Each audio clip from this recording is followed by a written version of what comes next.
औज़ुबिल्लाहि बिस्मिल्लाहिर्रहमानिर्रहीम। सबसे पहले तो मेरे चैनल को सब्सक्राइब करें और साथ लगे बेल आइकन को दबा के ऑल नोटिफिकेशन को ऑन कर दें ताकि हर नई आने वाली वीडियो का नोटिफिकेशन आपको बर वक्त मिल सके। आज बदकिस्मती से मेरे पास एक ही माइक था, ये वाला माइक, और ये इसका बोया M11 का माइक। ये असूली तौर पर हर यूट्यूबर के पास दो माइक होने चाहिए, लेकिन मेरे पास एक ही था। और एक ये मतलब तो ये हो गया अचानक खराब, लेकिन इसके बगैर भी गुजारा हो रहा है। लेकिन आप मेरी शक्ल और मेरा पीछे जो कलर कॉम्बिनेशन है, शर्ट भी ग्रीन, पीछे भी ग्रीन, मेरी शक्ल भी जो है ना वो वैसी ही है, तो देख देख के उकता गए होंगे। आपको असल बताना मैं ये चाहता हूं कि कौमें तरक्की कितनी देर में करती हैं और कब किस तरह से करती हैं। हम बचपन से, मुझे अल्लाह ताला का लाख लाख शुक्र है कि तालीम से ज़्यादा फैज़ मिला सबसे पहले सैयद ज़मीर जाफरी साहब रहमतुल्लाह अलैह का। वो रहते थे कराची कंपनी के साथ ही, उधर हर उस वक्त गालबन जुमे को छुट्टी होती थी, तो जुमे को मैं जाया करता था और उनसे मिला करता था। और वो बहुत अच्छी और शफीक इंसान थे। उन्होंने कोशिश की कि मैं सरकारी मुलाजम हो जाऊं, तो मुझे उसके उनके सिफारिश से एक अपॉइंटमेंट लेटर भी मिला, लेकिन वो भी मैंने ज्वाइन नहीं की। मैं असल में चाहता था, आज़ाद मानसा बंदा था मैं, घूमना फिरना चाहता था, और घूमने फिरने के लिए मुझे एक सेल्समैन की जॉब मिल गई थी। वो फिरना फिराना मेरा शगुल था, वो मैं फिरता फिराता रहता था। बहरहाल उस वक्त से लेके उसके बाद अशफाक अहमद साहब के साथ मैंने कम से कम 12 साल गुजारे हैं। तो हम यही सुनते आए हैं कि इस कौम को मुआशियात की जरूरत से ज्यादा इखलाकियात की जरूरत है।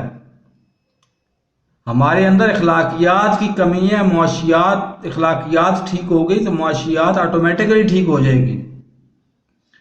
लेकिन 90 की दहाई में जब अरूज पे थी मुआशी इस्लाहात और इंडस्ट्रियलाइजेशन और फलां माशी रेगुलाइजेशन और ये और फलां IMF, वर्ल्ड बैंक और क्या क्या, उस वक्त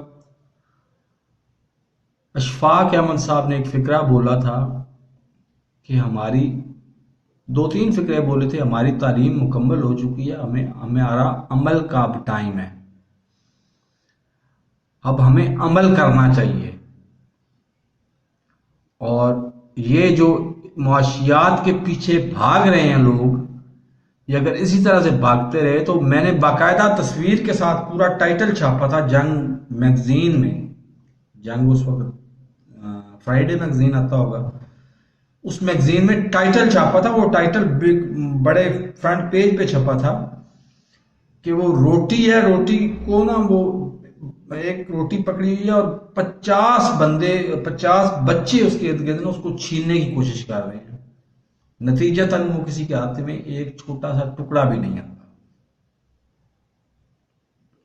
बहरहाल, जब तक, मेरा कहने का मकसद, असले मकसद गुफ्तगू ये है कि जब तक हम इन मुआशी करप्ट लोगों की, मुआशी करप्ट सियासतदानों की को प्रोटोकॉल देना छोड़ेंगे नहीं, इनको नफरत की निगाह से देखना छोड़ेंगे नहीं, उस वक्त तक पाकिस्तान में बिकाऊ माल इसी तरह से मिलते रहेंगे और बिकते रहेंगे।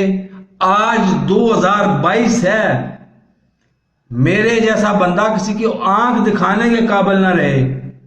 आज भी बलूचिस्तान में 3 मेंबर्स तैयार बैठे हुए हैं। 9 करोड़ की उनको ऑफर हुई थी, 15 करोड़ उन्होंने डिमांड किया, और दरमियान में बात खत्म कहां पे हुई, 13 करोड़ पे। इसी वजह से मैं कहता हूं कि हम आज भी बिकाऊ माल हैं। इसमें एक और एडिशनल स्टोरी में शामिल करता चलता हूं कि एक दफा मुझे मेरे अपना जो रिसेंट बॉस था ना, हॉस्पिटल सप्लाई कॉरपोरेशन में, सुहेल फिरोज, उसने कहा इधर हर बंदा बिकता है, हर बंदा बिकाऊ माल है, तुम कभी 1000, 2000, 10,000, 50,000 के पीछे ना बिकना, तुम चोर कहलाओगे। अगर तुम बिके 50-100 करोड़ के पीछे तो तुम मुअज्जज कहलाओगे। तो मेरा उस वक्त तो जवानी थी, बचपना था, मैं तो हाइपर जैसे कहते हैं ना, मैं अपना तवाज़ुन ही कायम नहीं रह सका और गुस्से से दरवाजा खड़ाक से बंद किया और बाहर आ गया। ये क्या कह रहा है, हर बंदा नहीं बिकने वाला होता। लेकिन उसने कहा ठीक ही था कि आज अगर मेरी को कीमत लगाएगा सफिशिएंट, शायद हो सकता है कि मैं इसलिए ना बिकाऊं कि मेरे डिमांड बहुत बड़ी होती है, तो मैं भी शायद बिक जाऊं।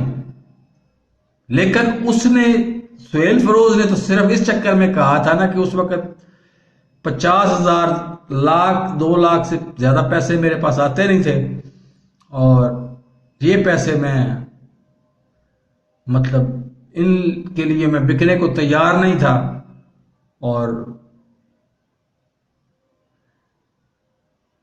इससे ज्यादा पैसे मेरे पास आते ही नहीं थे। तो वो तो अपने आप को बचाने के चक्कर में था और बचा गया, ठीक है, वो माजी गुजर गया।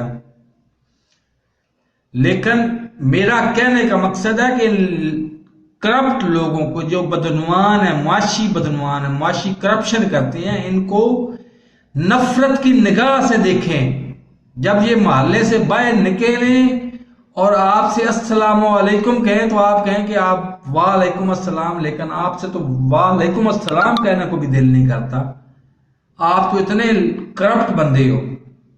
आप नफरत की निगाह से जब तक नहीं देखेंगे उस वक्त तक माशी इस्लाहत नहीं हो सकती। और माशी इस्लाहत से भी पहले इसी नफरत की निगाह से देखने के लिए हमें इखलाकी इस्लाहत की जरूरत है। ये टोगो जहां में मैं बैठा हूं आजकल हूं मैं, यहां पर भी बहुत ज्यादा ये अल्लाह भला करे आपका है, करप्शन है, बहुत ज्यादा करप्शन है। करप्ट लोगों की ना 2-3 मुश्तरका निशानियां होती हैं, वो मैं बाद में आपको बताऊंगा कभी। लेकिन अभी फिलहाल मेरा चैनल सब्सक्राइब नहीं किया तो सब्सक्राइब कर लें और साथ लगे बेल आइकन को दबा के ऑल नोटिफिकेशन को ऑन कर दें ताकि मेरी हर नई आने वाली वीडियो का नोटिफिकेशन आपको बर वक्त मिलता रहे। अल्लाह हाफिज।